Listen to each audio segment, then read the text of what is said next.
Hi hello வணக்கம் நண்பர்களே. இது வந்து கொஸ்டின் நம்பர் 3 மென்சுரேஷன் 3 இதில் பார்க்குறோம். களிமண் கொண்டு செய்யப்பட்ட 24 சென்டிமீட்டர் உயரமுள்ள ஒரு கூம்பை ஒரு குழந்தை அதே ஆரமுள்ள உருளையாக மாற்றுகிறது. அதாவது என்ன சொல்கிறாங்க அப்படின்னா, ஒரு உருளை இருக்குது, ஒரு கூம்பு இருக்குது. ஃபஸ்ட்டு இப்படி இருக்கக்கூடிய கூம்பை வந்து இந்த மாதிரி நமக்கு வந்து ஒரு உருளையாக மாற்றுறாங்க. ஸோ இப்படி மாற்றும் போது என்ன சொல்கிறாங்க அப்படின்னா, இதில் உங்களுக்கு கூம்பை பொறுத்த வரைக்கும் ஆரங்கிறது ஆரம்பிக்கும் போது ஒரு ஆரமாக இருக்கும், முடியும் போது வந்து ஒரு ஆரமாக இருக்கும். ஆனால் இதை நம்ம உருளையாக மாற்றும் போது சேம் சைஸில் இருக்கக்கூடிய ஆரமாக இருக்கக்கூடிய ஒரு உருளையாக மாற்றுறாங்க அப்படின்னு சொல்கிறாங்க.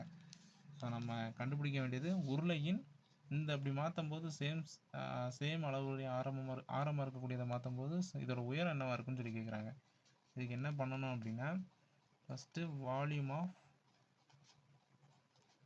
Cone equal to volume of cylinder. இது ஃபார்முலா தான். என்ன ஃபார்முலா அப்படின்னா, இது வந்து உங்களுக்கு என்ன வரும்னா 1/3 இன்ட்டு πr²h. இது வந்து உங்களுக்கு என்ன வரும் அப்படின்னா πr²h. ஸோ நம்ம என்ன பண்ணலாம் அப்படின்னா, இந்த பைக்கு பை கேன்சல், இந்த r²க்கு r² கேன்சல். பேலன்ஸ் என்ன வரும் அப்படின்னா, இங்கே h இருக்குது, இங்கேயும் h இருக்குது.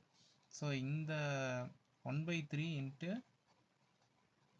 h இங்கே என்ன வரும், கூம்போட உயரம் நமக்கு கொடுத்துருக்காங்க. என்ன கொடுத்துருக்காங்க, உயரம் வந்து இது வந்து உங்களுக்கு உயரம் என்ன கொடுத்துருக்காங்க, 24 சென்டிமீட்டர்னு கொடுத்துருக்காங்க. சரி, இது வந்து 3 ஈக்குவல் டு h. இப்போ நம்ம பண்ணோம் அப்படின்னா 24/3 அப்படின்னா உங்களுக்கு என்ன ஆன்சர் கிடைக்கும்,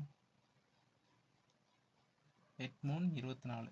ஸோ 24/3ங்கிறது 8. ஸோ இதுதான் ஆன்சர். ஆப்ஷனில் எங்கே இருக்குது அப்படின்னா ஆப்ஷன் சி.